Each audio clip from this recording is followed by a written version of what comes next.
All right, MicroConf. I got so much to say. So everyone can hear me? Everyone's awake? Yeah? No? All right, okay.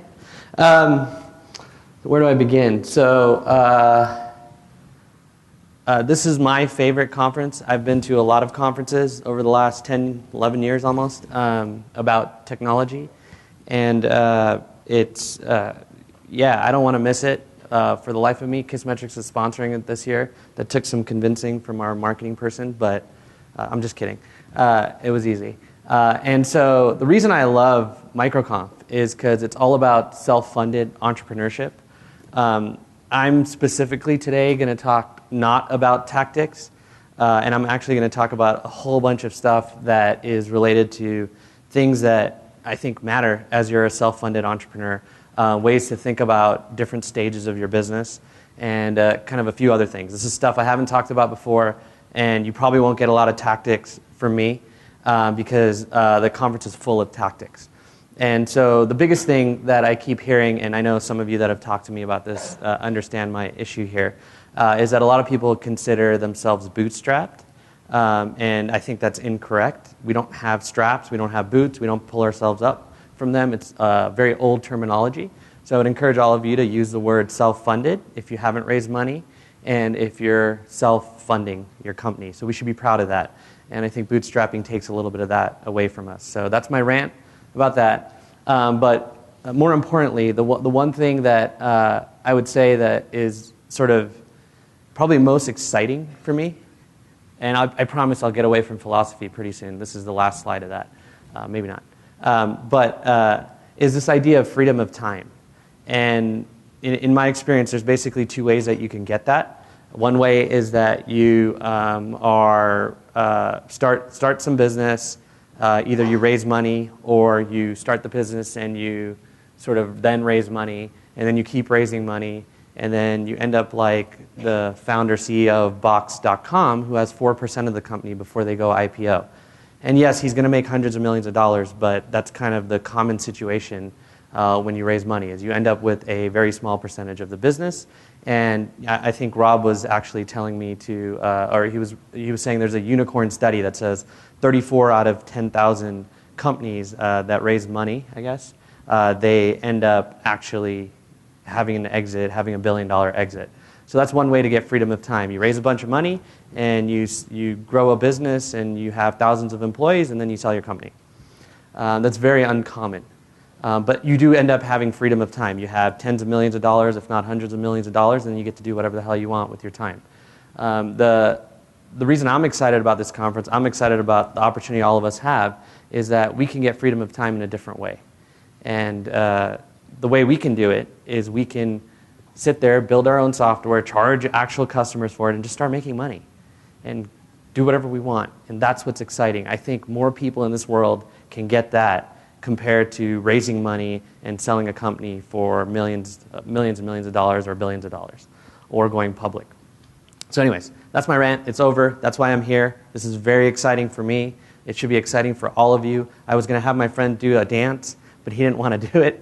I almost convinced him. He was almost there. And it was to that song, Happy. And one of the reasons is we should all be happy. We don't have investors. We shouldn't be thinking about them. And we get to figure out how to make money. And we're at a conference where people can help you if you're at a phase where that's what you need. So there's this concept, regardless of whether you raise money or not, or if you're building software, that has kind of stuck with me. And it's this idea of pirates versus explorers. So I'm going to explain it, and then we'll go on. So explorers. Explorers are the people that just want to build something new, just because it's new. I can call out people in this room that are explorers. There's a sort of the idea that they don't want to build something someone else has built. They think about it like this, basically. Whatever I'm doing is revolutionary. And then there's pirates. Pirates are sort of my favorite in a way, just in general, because what they usually do is they're fast followers and they chase sort of things. They want to steal other people's loot. And so this is a concept that took me a while to understand because I was skewed one way, and I needed to quantify that for myself because it really based on this and which one you are, essentially what spectrum you are on this, the way you build software, the way you think about software, the way you even think about running your business is going to be vastly different. And so the way I like to say it is, explorers are very discovery-centric. So you want to discover new land, new things, new opportunities. You're usually first movers, which is good and bad. And you're usually looking really to solve problems in unique ways. And then as pirates, you're more market-centric. So you're thinking a lot about your competition. You're thinking a lot about sort of the market, where it's going to go, how big it is, and things like that. You're also thinking that like you can, if someone's built something, you can build it faster than them, basically. And then they're very focused on building the solution, just because they look at the world and they think in solutions, not in problems.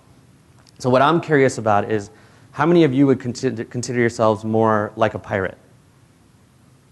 Awesome. And would everyone else be the explorer? Do we need to raise our hands on that? Awesome. Sweet.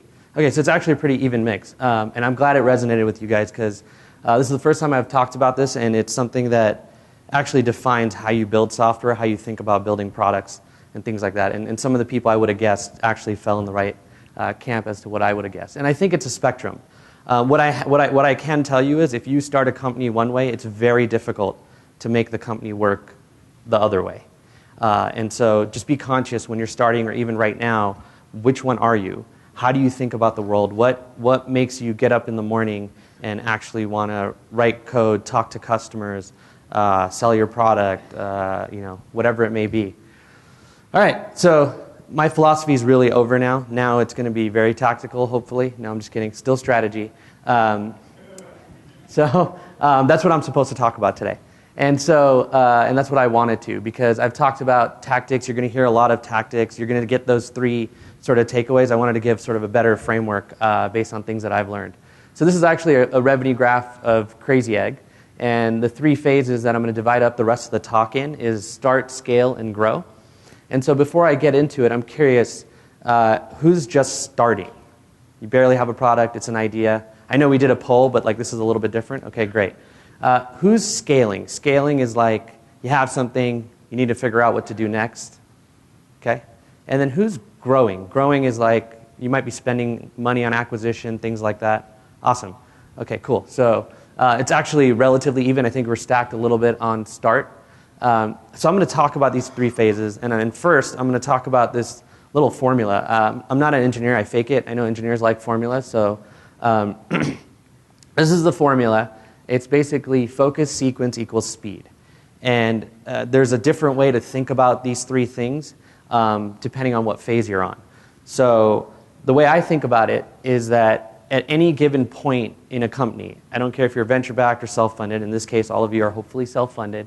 Don't raise money. Trust me, I've done it. The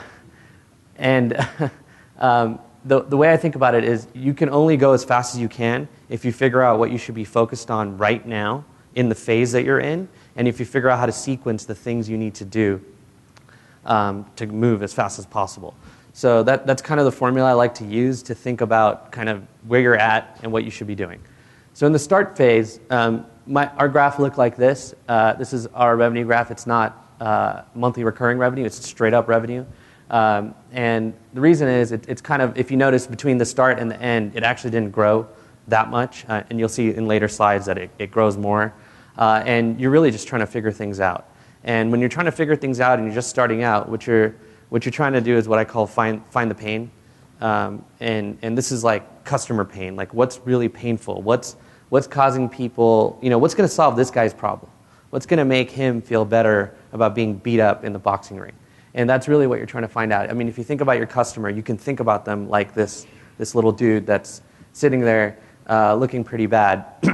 Usually they don't even have their helmets on, though, or boxing gloves. But you're looking for that thing that's really painful for your customer, the thing that you can sort of attack. And so I'm going to talk a little bit about that. But this is the formula I would use. It's the pain, so you're looking for that pain. And then what you're sequencing and what you're really trying to do is build a product that solves that problem. And it might take a bunch of these MVPs or iterations or whatever you want to call them that actually get you to what I would call fit. And that's basically product market fit. Again, I'm going to talk about concepts. If you don't know these concepts, please just Google them. That's what Google's there for. And you'll hear a lot of tactical stuff later on. And the reason is I want to go really fast through these concepts because what I've learned is that there's just a lot of content out there. Many of you blog, I blog sometimes, my co-founder blogs, all kinds of people blog, and all the content's out there. So I'm going to talk about some of the concepts that sort of I found very interesting when it comes to how people tend to find pain. So one is personal pain. This is one of my favorites to talk to entrepreneurs about. So how many of you started your company with a personal pain? So this is a pain that you had, a problem that you had. Awesome. Great. Does it ever feel like that? Where you're hitting your head against the wall? You can admit it. It's okay. So I've noticed that what happens is you'll see waves. So you'll see categories of software products be built just because somebody was trying to build that themselves and they decided they could turn it into a business. This is a very common pattern in technology today. And I think it feels like that. I've personally been there, and sometimes it does feel like that because it's like I built it, I had to build it. Other people got to have that problem, so I'm going to go start my business that way. And then you end up learning all kinds of things that make you sometimes feel like that. So the next concept would be lean startup. So has anyone here not heard of lean startup? Wow, great. Has anyone here read the book?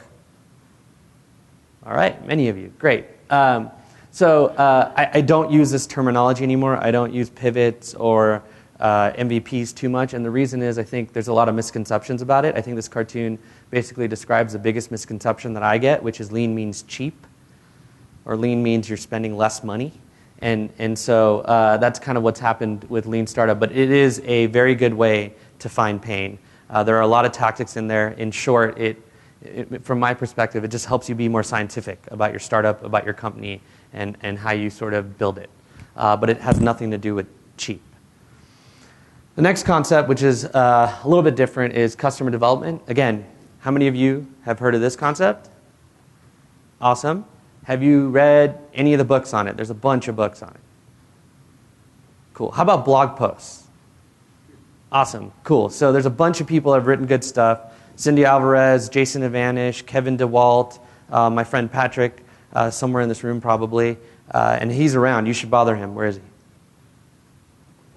No, another Patrick. Not that Patrick. Although he's written about it too. Oh, he's back there. If you want to know about customer development, you should bother him. He wrote a little blue book about customer development. That's the best book on the topic. Anyways, it feels like this if you're doing it wrong. If you're doing it wrong, you're telling people, this is my solution, you should buy it. And that's not what customer development is about. Customer development is about finding pain. I like to use it as a process to get painful stories out of people that I'm talking to. So again, customer development. Next, has anyone heard of the Sales Safari by Amy Hoy? Awesome. Has anyone done one? Awesome. So what it is basically the idea that you can go online and go really figure out what pain people have by looking at forums and all kinds of other places where people are posting online, even Twitter searches and things like that. Sometimes it feels like this, where you're only getting the perspective that people have expressed digitally. And so that's why I use this cartoon specifically, just because sometimes you need other perspectives. But also, it's a great tactic at finding pain. She's got a whole boot camp and a whole process on how to do it.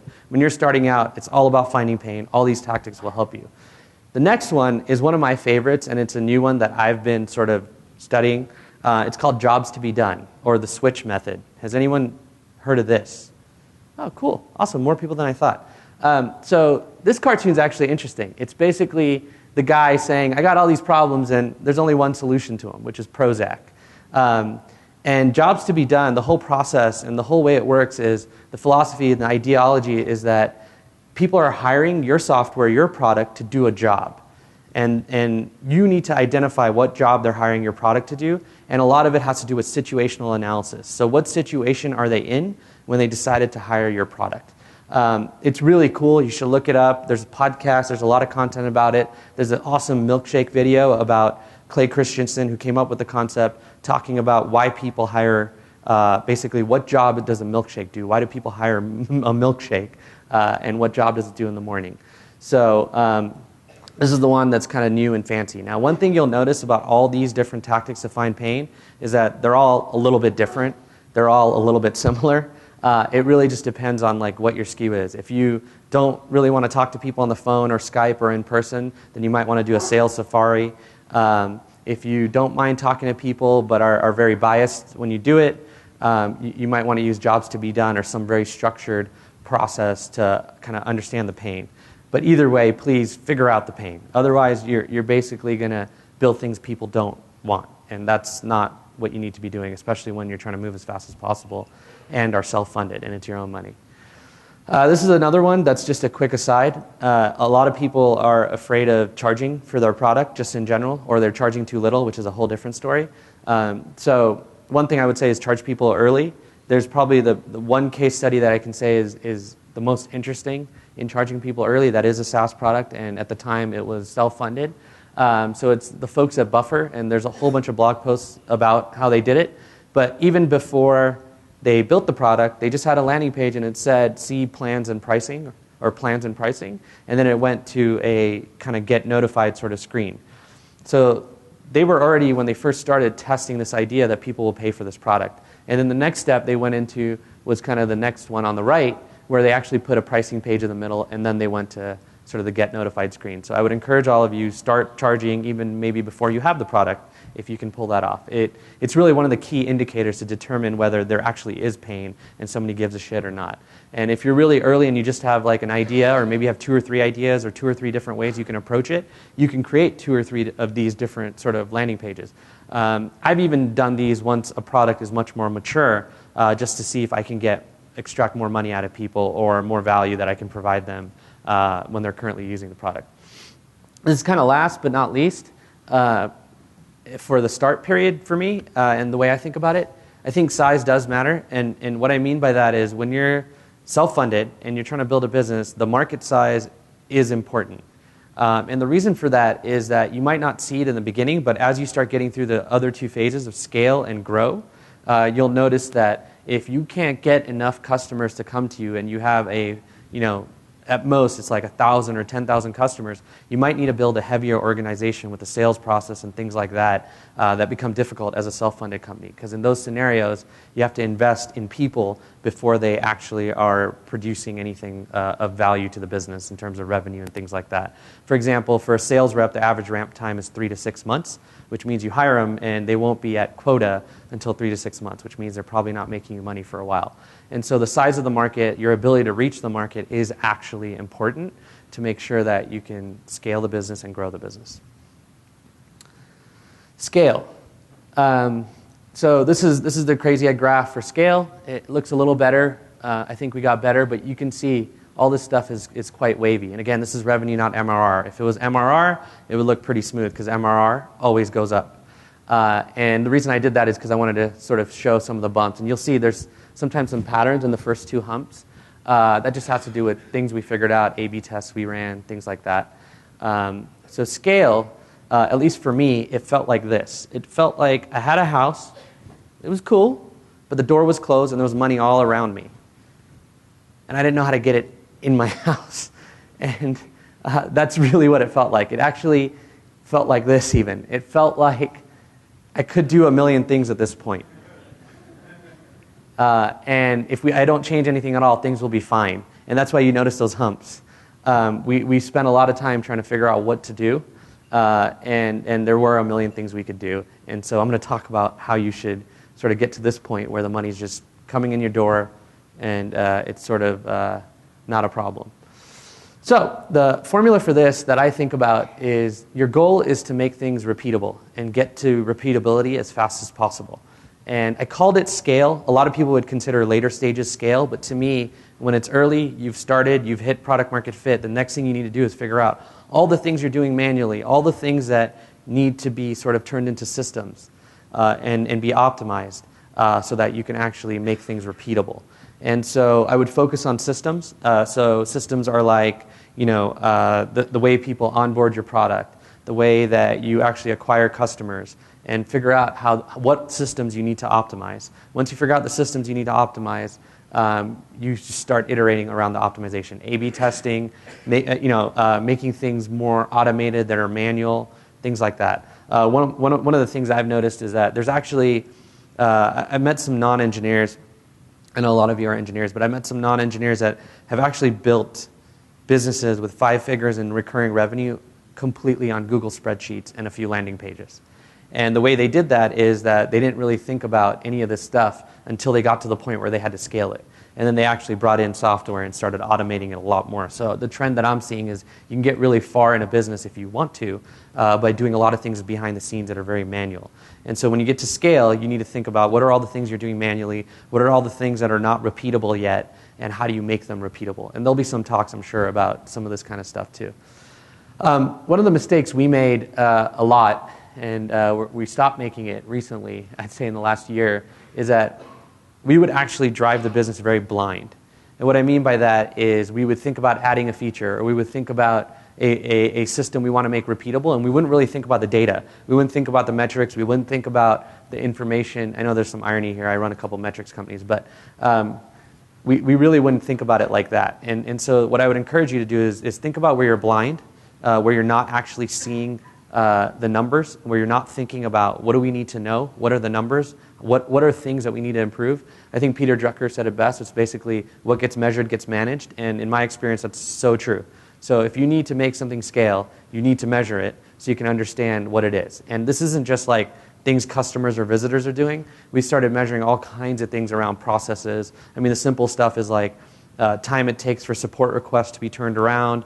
Other things are like the time between when somebody signs up and when they actually do something meaningful in your product. There's all kinds of things you could be measuring depending on what the systems are. But if you don't measure them, you won't be able to optimize them and iterate. And this is kind of obvious where you're trying to optimize everything for learning. And what I mean by that is don't over-optimize and actually make sure that you're maximizing how much you can learn. Because in this period, when you're trying to scale, you've hit product market fit and things aren't repeatable, the learnings are actually really valuable. They're always valuable, but in this case, what I found is that you're always trying to learn about the customer and understand kind of what can be done, but you also need to look outside and think about how do I make a lot of these things repeatable? Are other people doing things that I can be trying? Is there a better way to do it for my market? Things like that. So this is a period of, I'd say, probably one of the largest learnings around kind of what your business looks like, how much revenue you have, and how you can sort of scale it to the next level. And I've even been in the situation where like some of those bumps that we saw when we started getting increases in revenue, we had no idea why. One, we were running blind. Two, we didn't really think about the learning and go spend the time to figure out why is it that we made more money that month compared to the previous month. And I would encourage you to actually learn all this stuff during this period.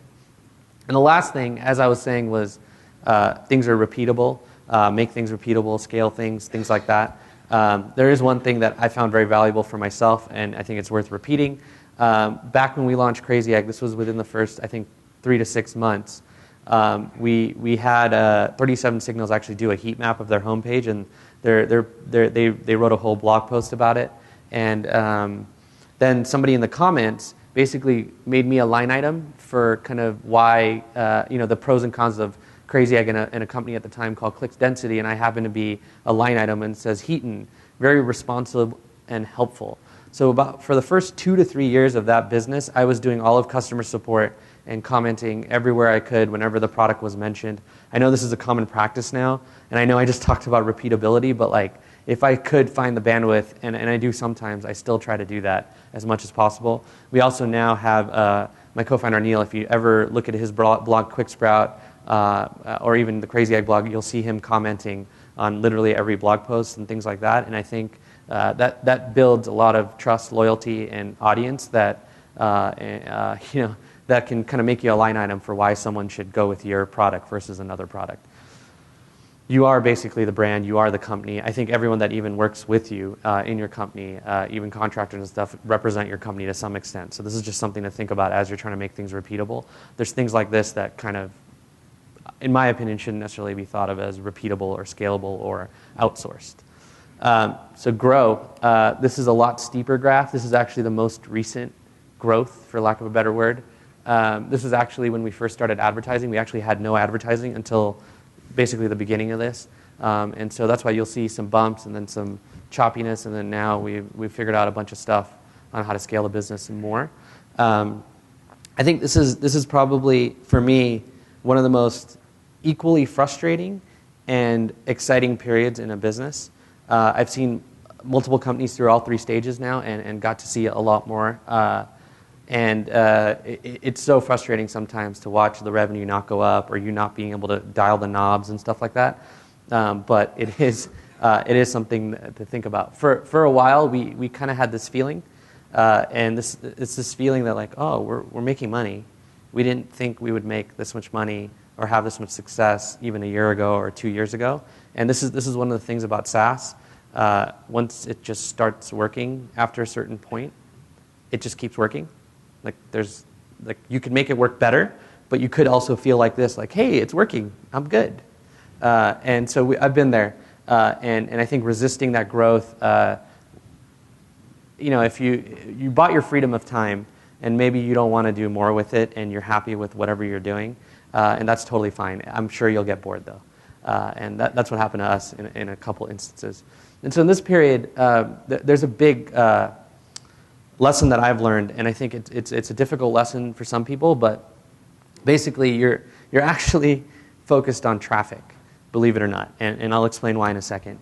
And then you're also focused, your sequence is the iterations you do with that traffic, and that leads to growth. And so here's what I mean. So at some point, if you've hit product market fit, you've figured out systems to scale the business, and you've started sort of scaling. But you might not have figured out actually how to grow and what the dials are for traffic and things like that. One of the things that I've noticed after seeing lots and lots of A/B tests, more than I can count, and lots of different types of businesses, that when you focus on the top of the funnel, everything below it just gets bigger, and it also allows for A/B testing to get statistically significant and relevant much faster. So at some point, if everything else is working, you just start filling the top of funnel as much as possible and then run tests down the funnel as much as possible, as fast as possible. And that's what I mean by traffic and iteration. That's really all it boils down to. And traffic could be, depending on what kind of business you are, it could mean a lot of different things. For most of my businesses, traffic is either finding ways to grow word of mouth, which is really key. So there's all kinds of ways to do that. And the second piece for us is just lots of content. We do lots of blogging, and that grows the traffic, and then over time we learn how to convert it. And it's just simple math. If you have, if you double or triple the traffic at the top, you will generally double or triple everything below it, but you have an exponential effect if you could even double the conversion rate at 1 or 2 of those steps. And then all of a sudden it's a 4x improvement. But if you don't have enough traffic coming at the top, then your test might take months to get significant. And that means that you're just not growing as fast as you can. So I can't stress it enough that everybody that understands growth at this point understands that the top of funnel is actually more important than anything else once you hit this scale. Another thing I would say is growth comes from obsessing about your customers. And if you do that, then you will get the growth that you're seeking or looking for, or that you deserve, for lack of a better word. And at all stages, you're focused on the customer. I think at growth, some people tend to do less qualitative stuff, less customer development, things like that. And in those cases, you might not learn things that you should know, like leading indicators for features or competitors or whatever it may be, and what they're doing from your customer's mouth, so that you can sort of plan out how you add to the product. We're actually in a very personal story on this one. We're in an interesting place with Crazy Egg where we didn't think it would be as big as it is, and it's pretty big right now. But there's a pattern that we're seeing around what people want next and what they're doing when they leave our product. A lot of the jobs to be done interviews and other things helped us understand this. And so we have a big project to actually add probably an equivalent size feature to what we currently have, just so that we can expand the product and grow even more.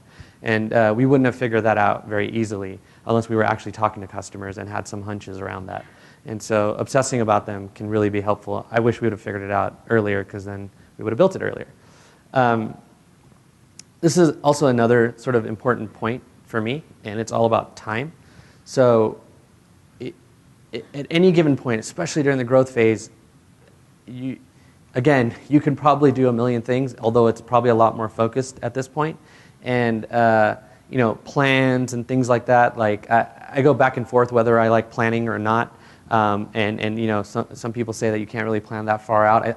I'm pretty much generally in agreement to that, but like I would just say that when you're growing, time is still your scarcest resource. It's the one thing that you kind of always have against you, I think, in life in general, but also during these periods with the SaaS business. So you want to use it wisely.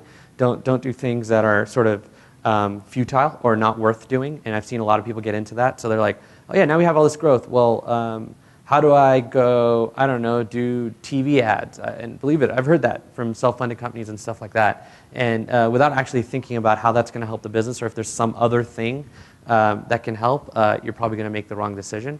There's a lot of different methods for this. This is actually the time when I do something that's not generally my personality, but I will actually pull up a spreadsheet and start doing pros and cons. There's actually a Benjamin Franklin method somewhere that's actually pretty cool.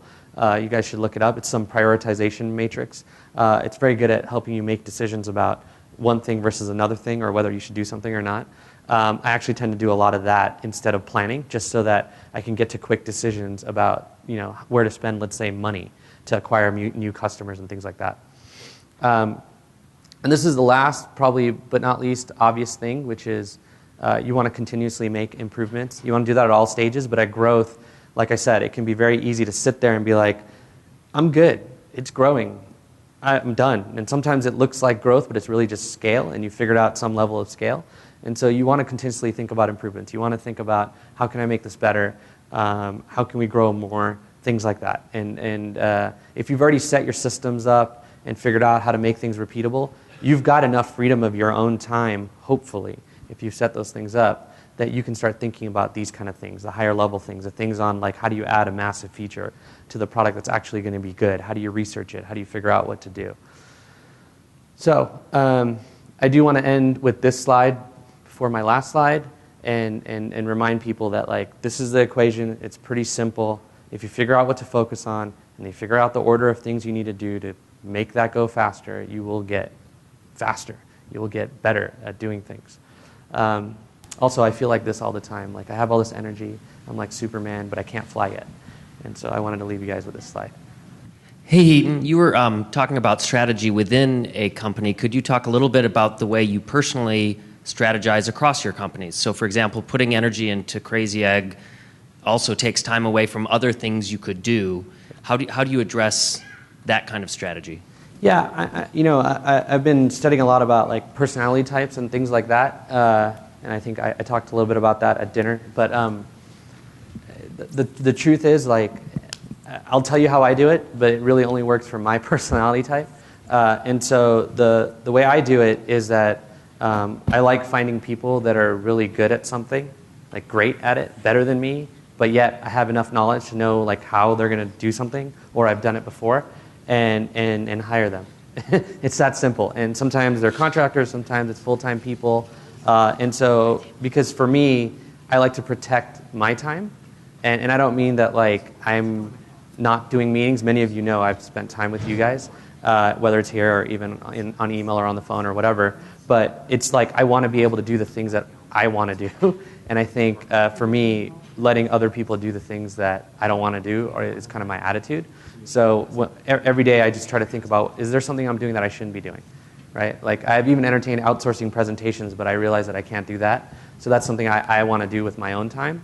But and outsourcing meaning just somebody to help me. I also manage my own calendar because I want to manage my own time.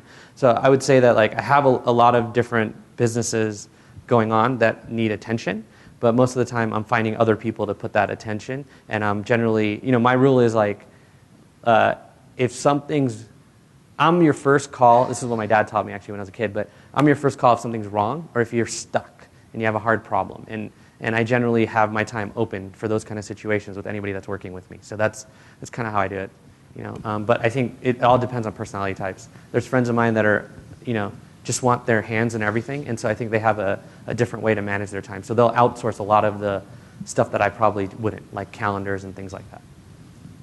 I have a question for you. At one point, you guys were using Gmail for support. Yeah. Right? I think on Kissmetrics, is that right? Yeah, on everything we've done. I mean, and you guys have some pretty massive products. Yeah. Why have you stuck with Gmail, and have you considered switching? Yeah, so today at Kissmetrics, we have a number of people in customer success and support. So we're actually using Help Scout. And the reason we're doing that is because it's there's just a better process when you have multiple people that we can use that with. In that business, there's a guy, Lars, running around here that works with us there. You can ask him about the workflow there. It's been good for us. At Crazy Egg, which I think gets more support tickets than Kissmetrics, but there's about 1.5 to 2 people working on support there. It's still all Gmail. And we just found there's a labs feature called canned responses. There's labels, and then there's us doing a lot of when instead of letting people have the email, we'll actually have forums on the site, so we can add a lot of diagnostic data or what plan they're on and stuff like that, and we'll auto label into Gmail. That helps us prioritize. So I prefer Gmail still because I think I can get really far, if not forever, on Gmail.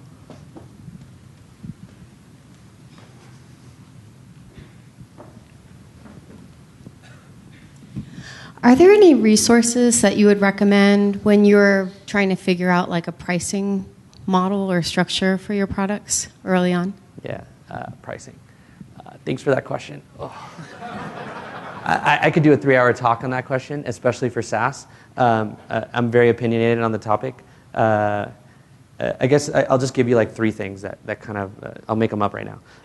But they'll be good, I think. So one is, I think what people forget is that if they're going to tier their SaaS product, they don't realize one thing, and this is with not just tiering, but just in general. One is really focusing in on how your customer buys. And so what do they currently buy? How are they paying for that thing? And how can you align as closely as possible with that? Because to me, if I'm inventing a new thing, like charging on number of support tickets instead of number of support reps, I better have a damn good reason and an insight that makes it so I'm going against how every other product in my category charges, and how the customer wants to buy. So actually, that's probably the biggest tip I have. Second one is that there's a book called Strategies of Pricing and Tactics. It reminds me of the books I had in school. I can link you guys to it, but I think it's Pricing Strategies and Tactics or something. It's a really thick book. It's kind of expensive. It's like right around $60-$70. There might be some PDFs online that are kind of parts of the book. It's the most thorough read on pricing, and it has a lot of strategies around how to do it. And the third thing is that I think people get scared about changing pricing and things like that on their customers. So what the folks at Wufoo did is they tested multiple price points, but when people actually got billed, they were just always getting charged the lowest price point. So they could still measure the conversion across the price points, but they still billed the lowest price point. The other thing that I've done is that generally you don't have a lot of word of mouth in a product when you're trying to figure out pricing, so I'm not really scared to change the pricing on people and see what happens. I will tell you that if you hunt around the internet, you will find strategies without having to get people to put in a credit card to understand pricing, so I'd probably do some research and figure those out as well. There's some really cool stuff out there on that, but I can link you to a bunch of it if you'd like to. Thanks for your talk. I've got a startup that is firmly in the scale phase, I think, and have that like paralysis of there's so many things wrong with it and so many things I could possibly work on. You mentioned collecting data, but like how do you choose where to start on that mountain? Yeah, it's a good question. I personally have a luxury where all the people that work on the SaaS products we have are people that understand data and analytics, so we can whip up any stat pretty fast without even any of our tools, like internal. So I mean, the small couple tips. If you're not logging things transactionally right now, then you should be. And what I mean by that is a lot of software is built in such a way where the last login is rewritten. So instead of rewriting the last login, log every login of a user and create a table so that you can do that. And then that goes for almost any other thing you can do, because the kind of analysis you're going to want to do around user behavior and customer behavior is going to be related to transactional sort of analysis and time series analysis. And so that's the probably biggest tip I have on that. The second thing is, depending on what you need to, what is the absolute thing, what is the one system that is the most important system that you got to turn into a repeatable system, that's going to determine what you measure. So if you get a lot of traffic and you're not converting enough of it, turning that into a system might be important. And in that case, it's like, do you have the metrics to look at your funnel? Are you able to A/B test and have what I like to do is I like to have a test running all the time at the key parts of my funnel, no matter what.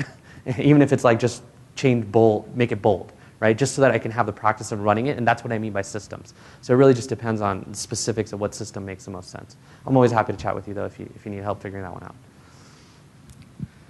Hi, so instead of targeting anyone and everyone in customer development, how do you focus in on your most ideal customer? Yeah, so there's a lot of content out there, and that's why I would say you should Google it. But I would Google basically the idea of a problem hypothesis and how you and they have basically customer problem and solution hypothesis. And so I would just be very specific about what customer has the problem in your hypothesis, and then it becomes very clear as to what customer segment you should focus on. So it all has to do with your hypothesis. Would be the answer I would give you. All right, we have time for 2 more questions.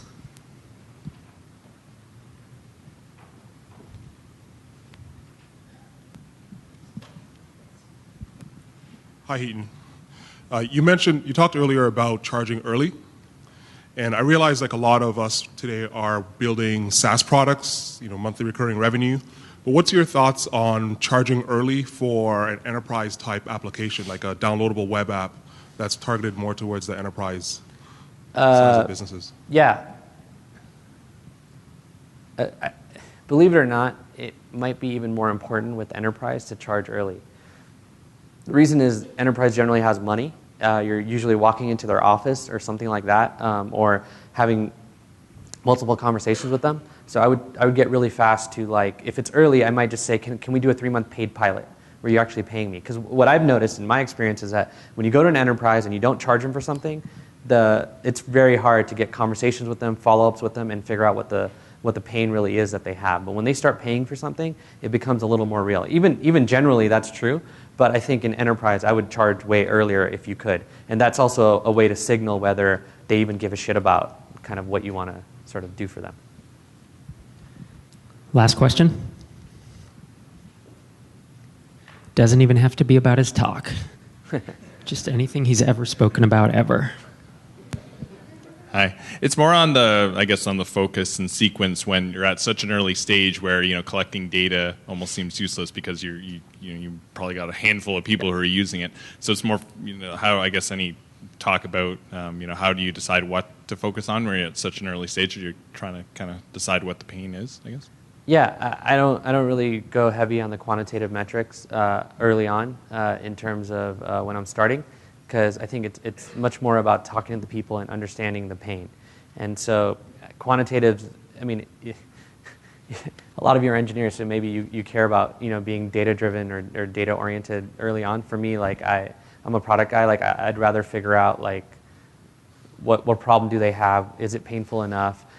Do I hit a nerve when I talk to the 10th customer still? Have I found a pattern in the conversations? And even if you have people signing up for your service, generally you don't have much traffic. You're not really trying to scale customer acquisition or any of that. So measuring a lot of that stuff might not be worth it, especially if that product you're building doesn't matter and you end up ditching it. And so I would put a lot more emphasis on all the sort of stuff I talked about around whatever your process is on finding pain. Just pick a process, try it, and see what you really latch onto. There's about 5 of them I described, so just find the one that most aligns with how you can do it fast and also effectively. Thank you, Hiten. Sweet. Thank all of you.